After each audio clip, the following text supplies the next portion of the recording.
Maintenant, quelque chose d'autre se produit. Son intention de porter son attention sur ce champ d'énergie unificateur dont sa fréquence est l'intégralité et la plénitude. C'est de l'amour pur.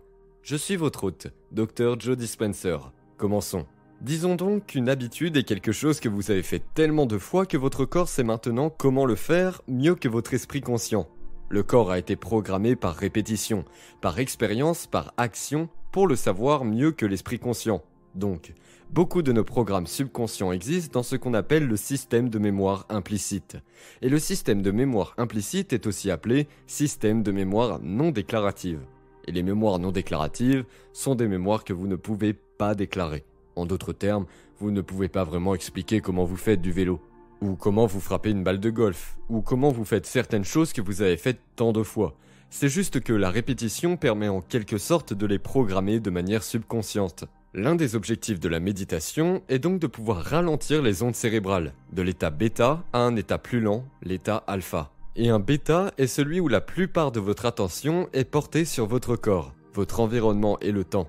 En d'autres termes, vous êtes conscient que votre corps se situe dans l'espace. Le temps est la réalité tridimensionnelle, que la préoccupation de réduire votre attention à tout ce qui est physique et matériel nous fait croire que le monde extérieur est plus réel que le monde intérieur. Ajoutez à cela les hormones du stress, et vous vous retrouverez dans ces cartes d'ondes cérébrales bêta supérieures. Donc, nous le savons, et nous savons aussi grâce à nos recherches qu'en apprenant aux gens à passer d'une attention portée sur tout ce qui est physique, matériel et connu, une focalisation convergente à une ouverture de leur focalisation et à ne rien ressentir, à ressentir la matière intérieure, l'inconnu. Cette sensation vous fait arrêter d'analyser et de penser. Et ce qui sépare l'esprit conscient de l'esprit subconscient est l'esprit analytique. Quand vous êtes en alpha, le cerveau arrête de fonctionner dans son analyse. Le critique dans votre esprit qui dit « tu es trop ceci, trop cela, tu n'es pas assez bon », tout ce mode s'arrête dans votre cerveau.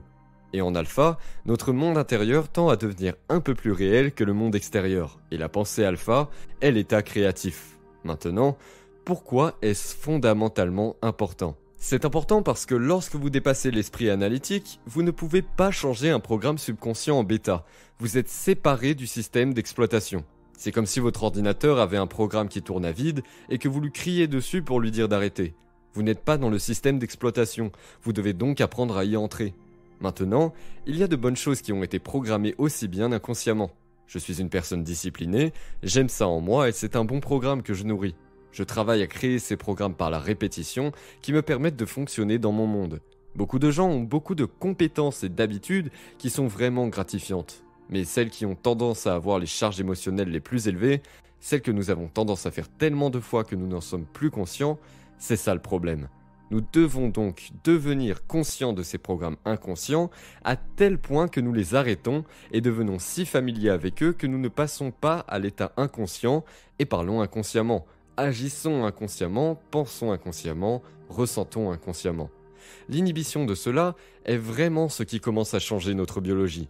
Ainsi, lorsqu'une personne peut réécrire un programme, lorsqu'elle peut commencer à répéter une nouvelle façon d'être, elle installe réellement de nouvelles informations par le biais de la répétition mentale, qui lui permet d'amorcer son cerveau et son corps pour commencer à changer, afin qu'elle puisse ouvrir les yeux et, avec le temps, être capable de penser différemment, de commencer à agir différemment, de commencer à ressentir différemment. Et c'est ainsi que nous changeons notre personnalité. Et nous avons des recherches approfondies qui montrent que cela change la santé d'une personne et sa biologie.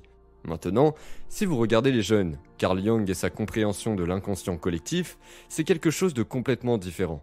Et nous savons maintenant que si une personne peut commencer à ralentir encore plus ses ondes cérébrales et entrer dans ce domaine appelé θ, c'est là que le corps se sent tellement en sécurité qu'il peut commencer à se reposer dans un sommeil léger pendant que vous êtes éveillé et conscient. Maintenant, le corps a été conditionné pour être l'esprit. Dès qu'il est dans un sommeil léger, ce n'est plus l'esprit. Mais si vous êtes conscient, vous l'êtes dans ces états subconscients. Maintenant, dans le θ, vous êtes très suggestible aux informations et un hypnotiseur va suggérer certaines choses. Et le sujet qui écoute l'information l'acceptera, la croira, s'y abandonnera sans jamais l'analyser. Et cela le fera commencer à agir différemment, en plein dans le mille. Donc en θ, cet état hypnotique, on est influençable par l'information. Maintenant, voici le pont. Si une personne peut être en θ et devenir personne, rien. sans lieu et sans temps, et devenir une pure conscience. Et en tant que pure conscience, commencer à interagir ou commencer à mettre son intention sur, commencer à expérimenter, commencer à sentir, faire attention à devenir conscient de son expérience, de mettre son attention dans cet état en θ.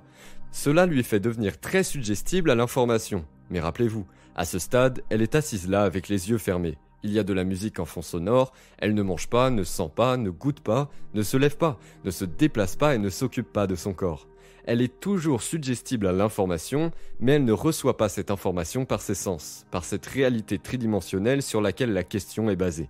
Maintenant, quelque chose d'autre se produit. Son intention de porter son attention sur ce champ d'énergie unificateur, dont sa fréquence est l'intégralité et plénitude, c'est de l'amour pur. Si vous commencez à y prêter attention et à interagir avec elle, et que votre cerveau commence à devenir plus cohérent, c'est ce que nos recherches montrent.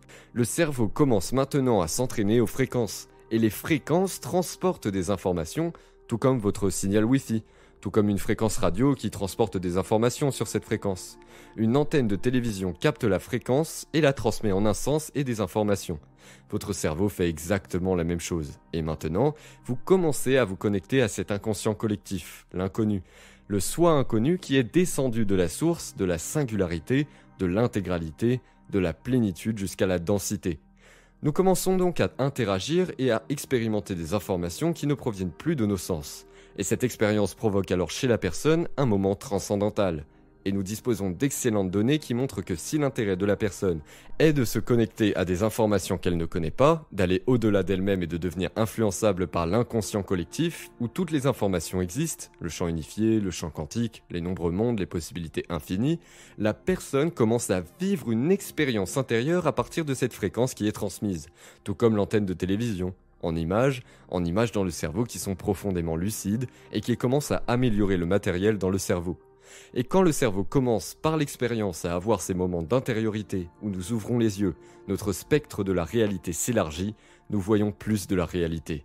Et dans la survie au cours de millions d'années, l'être humain dans la survie, la base de l'être humain dans la survie a été la survie du plus apte. Et donc l'énergie et l'information n'étaient pas vitales pour la survie. Ce qui était vital pour la survie, c'était de prêter attention à la réalité tridimensionnelle. Il est donc important pour une personne de commencer à réaliser que lorsqu'elle commence à interagir avec ces informations, le petit spectre du 1% de réalité que nous percevons commence à s'élargir. Maintenant, nous commençons à sortir de la survie, et le cerveau met à jour son matériel. Et je dis toujours que nous ne voyons pas les choses comme elles sont, nous les voyons comme nous sommes.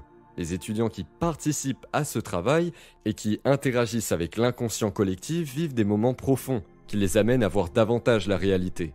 Et un certain équilibre, une certaine illusion, un certain conditionnement, une certaine accoutumance à la façon dont nous percevons les choses ont été supprimés. Pour moi, c'est ainsi que les mystiques ont trouvé leur chemin hors de cette réalité tridimensionnelle. Donc, nous pouvons ralentir les ondes de notre cerveau. Nous écrivons un programme pour pouvoir fonctionner dans la réalité tridimensionnelle et rester conscient et ne pas devenir inconscient et changer notre personnalité. Si vous devenez bon à cela et que vous commencez à réaliser que vous êtes plus entier et plus connecté, je ne veux pas autant de choses. Et maintenant, la personne dit « je veux le mystique, je veux l'invisible, je veux l'inconnu, je veux interagir avec quelque chose d'autre, je veux voir ce que je ne connais pas, je veux voir au-delà du voile ». C'est ainsi que l'expérience dans notre travail s'est réduite à ce point, où cette expérience instantanée, où l'énergie influence la matière, se produit dans le moment présent. Et l'effet secondaire de cela dans le corps, pas seulement le cerveau, est une amélioration. Et nous voyons des changements très profonds dans leur biologie. Je me suis assis avec mon équipe scientifique l'autre jour. Je me suis assis avec un groupe de chercheurs la semaine dernière, et les données que nous recueillons sur les méditants expérimentés, les gens qui font le travail 5 à 7 fois par semaine, je peux vous dire qu'il n'y a aucune recherche en ce moment qui prouve ce que nous prouvons. Et ce n'est pas que je le fais, il ne s'agit pas de moi, je suis tellement fier qu'il s'agisse de nous. Et je m'assois avec des scientifiques et j'ai des conversations que j'aurais voulu avoir il y a 15 ans. Et ils me disent « Savez-vous ce que cela signifie ?» Et je dis « Bien sûr que je sais ce que ça veut dire, je sais exactement ce que ça signifie. » Donc l'interaction de ce sentiment unificateur est l'esprit de Dieu. Et cet inconscient collectif dont Jung a parlé. Vous puisez dans des informations que vous n'avez pas programmées pour fonctionner dans une réalité tridimensionnelle. Vous programmez votre cerveau et votre corps à changer pour que l'illusion de la réalité change. Et c'est là que ça devient vraiment excitant. Et c'est un processus, nous devons faire les deux. Nous devons exécuter dans notre monde tridimensionnel, rester conscients et vivre nos vies comme une énergie du futur, rester connectés à elle et rester dans nos cœurs. Et ça, c'est le travail. Et puis nous faisons le travail et nous commençons à devenir plus entiers et plus connectés. La réalité est alors bien plus importante que ce que nous savons. Et s'ouvrir à cela devient le jeu, et donc c'est la pratique. Excellente question. Cela signifie que vous êtes impliqué dans la pratique. Merci beaucoup pour votre question, Catherine. Nous allons maintenant avoir un de nos appelants en direct. Cliffy, vous êtes en ligne. Bonjour. Merci beaucoup d'avoir répondu à ma question. Ma question principale concerne le nouveau cours, la formule. Si j'ai déjà suivi les 2 autres cours et que j'ai écouté beaucoup de choses pour les voir et que j'ai parfois fait le travail, et que tout d'un coup, j'ai des problèmes de fibromyalgie très graves, alors, dois-je aller de l'avant et prendre la formule aussi? Cliffy, merci beaucoup pour votre question et pour les ateliers progressifs et intensifs. L'une des choses que nous voulions faire juste avant la pandémie et qu'on a reporté était de faire le progressif et l'intensif. Parce que je ne suis plus ce type de personne et j'aimerais avoir l'opportunité de le refaire pour qu'il soit plus concis et plus évolué. Mais nous avons décidé de faire la formule parce que, Cliffy, beaucoup de gens avaient dit « ma mère, j'aimerais que ma mère soit exposée à ça » ou « mon patron ou mon meilleur ami » ou « comment faire participer quelqu'un ». Et je sais que le progressif ou l'intensif sera trop pour eux. Je me suis donc dit, faisons quelque chose qui nous permette d'offrir 30 à 40 minutes d'informations pratiques qui aient du sens pour une personne, puis de lui donner des méditations à pratiquer et de faire en sorte que ces méditations s'appuient sur chacune d'entre elles. Ainsi, lorsque nous avons créé la formule, notre intention était double. D'une part, nous voulions fournir aux gens une ressource qui leur permette de s'initier à la pratique, mais ma deuxième intention était de parler aux étudiants avancés à un tout autre niveau, afin de combler les lacunes des choses qu'ils n'ont peut-être pas entendues, qu'ils n'ont pas comprises, ou qu'ils ont entendues tellement de fois qu'ils ne savent plus ce que ça signifie. Et je ne peux pas vous dire combien de fois je suis dans un ascenseur où je marche vers les coulisses et quelqu'un m'arrête et me dit « Dieu, je n'ai jamais vraiment compris ce que vous avez dit jusqu'à hier, j'avais vraiment compris ».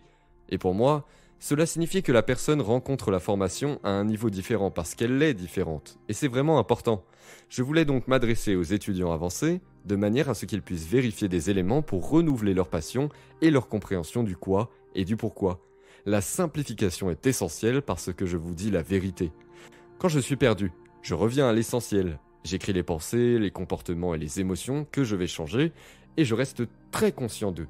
Peu importe ce qui se passe dans ma vie, il est hors de question que j'y aille. Et je décide ensuite comment je vais penser, agir et me sentir. Vous revenez donc aux bases, car c'est très important. Mais je voulais m'adresser à 2 publics différents en même temps. Par exemple, lorsque Pixar a réalisé Toy Story, j'ai regardé Toy Story avec mes enfants, et j'étais le type dans le film qui riait aux éclats parce que je me suis rendu compte qu'il y avait tellement d'humour adulte dans ce film, que les adultes pouvaient être divertis, et qu'en même temps les enfants recevaient des informations correspondant à leur niveau de conscience. Et donc, je veux faire ça autant de fois que je le peux. Je veux vraiment devenir bon pour que les gens puissent être informés et que la critique les amène vraiment à renouveler leur compréhension. Les commentaires que nous avons reçus de notre communauté avancée ont été très utiles pour combler les lacunes et commencer à aborder les choses d'une manière différente, une fraîche et nouvelle méditation. Donc, si vous voulez vous aventurer dans quelque chose d'autre, il y a un guide d'études en ligne que nous avons créé pour que les gens aient les 12 chapitres avec du contenu pour qu'ils puissent vraiment s'y enfoncer. Nous avons donc fait tout notre possible pour le simplifier. Le processus de simplification, car il est très significatif. Donc si cela signifie que vous voulez l'aborder d'une manière différente, alors je vous suggère de le pratiquer et de revoir le contenu. Et encore une fois, rappelez-vous, nous devons faire sortir votre corps de l'état émotionnel qui, à nouveau, vous fait ressentir la douleur. Et la formule a beaucoup de bons outils pour ça. Donc je vous recommande de la pratiquer. Ouais. N'oubliez pas de laisser un message positif et de vous abonner.